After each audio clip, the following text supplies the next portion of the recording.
देखो यूजीसी की जो नई गाइडलाइन है वो देखना बहुत ज़रूरी है हमें। क्यों देखना बहुत ज़रूरी है, इस बारे में मैं डिस्कशन कर लेता हूँ।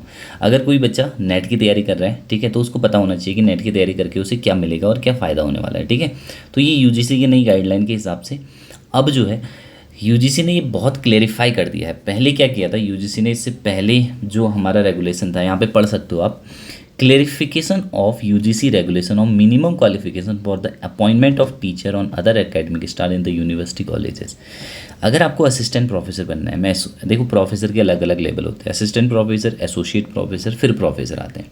तो अगर आपको किसी कॉलेज में असिस्टेंट प्रोफेसर बनना है तो आपको यूजीसी की गाइडलाइन पता होनी चाहिए। देखो यूजीसी रेगुलेशन 2018 के हिसाब से जो क्वालिफिकेशन थी असिस्टेंट प्रोफेसर बनने की, the minimum qualification set by the regulation assistant set net set slate however, ठीक है, ये जो क्लॉज है 3.10 of UGC regulation also say PhD shall be mandatory qualification for direct recruitment to the post of assistant professor in the universities। Okay, तो यानी कि ये पहले कहा था यूजीसी ने कि अगर आपको असिस्टेंट प्रोफेसर बनना है यूनिवर्सिटी में, डायरेक्ट अपॉइंटमेंट, मैं बात कर रहा हूँ डायरेक्टली आप गवर्नमेंट नॉर्म्स पे अपॉइंट हो, ठीक है, संविधा ये उस चीज़ के बारे में बात नहीं हो रही है, ठीक है, उसमें तो हो जाता है।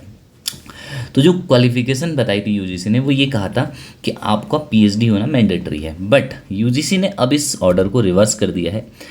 2023 से 1 जुलाई से नया अमेंडमेंट आ चुका है कि अब जो है डायरेक्ट रिक्रूटमेंट अगर आपको करना है, जैसे मान लीजिए अभी मैं बताता हूँ बीएचयू में पोस्ट आई है यूजीसी असिस्टेंट प्रोफेसर की, या राजस्थान सेंट्रल यूनिवर्सिटी में आई थिंक 1500 पोस्ट के आसपास आई है। तो अब आपको क्या करना है, अब आपको केवल नेट सेट और स्लैट में से एक चीज़ क्वालिफाई होनी चाहिए, ठीक है। PhD is not mandatory now, यहाँ पे साफ साफ लिखा है PhD is not a mandatory degree.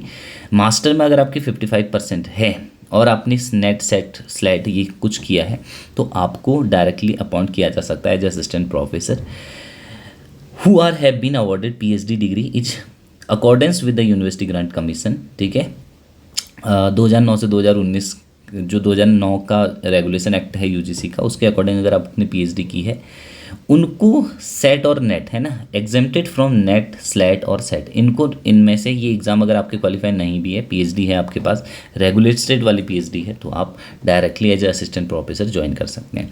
फिर आगे यूजीसी क्या कह रही है, देखो, it is clear from the above that UGC had amendment the general condition of clause 3.1, तो PhD is not mandatory but holder of PhD degree awarded as per the UGC regulation and its amendment are exempted from NET SLET thereby eligibility for direct recruitment. और अगर आपको assistant professor के बाद associate professor या आगे जाना है तो फिर आपको क्या करनी पड़ेगी, पीएचडी करनी पड़ेगी। जब आप जॉब के अंदर होंगे तभी आप उसके साथ साथ पीएचडी कर सकते हैं। तो जो बच्चे नेट के लिए प्रिपेयर कर रहे हैं तो गोल्डन चांस है आपके पास, नेट क्वालिफाई करो, सेट क्वालिफाई करो, डायरेक्ट असिस्टेंट प्रोफेसर की प्रिपरेशन करो, असिस्टेंट प्रोफेसर डायरेक्टली बन सकते हो बिना पीएचडी किए हुए।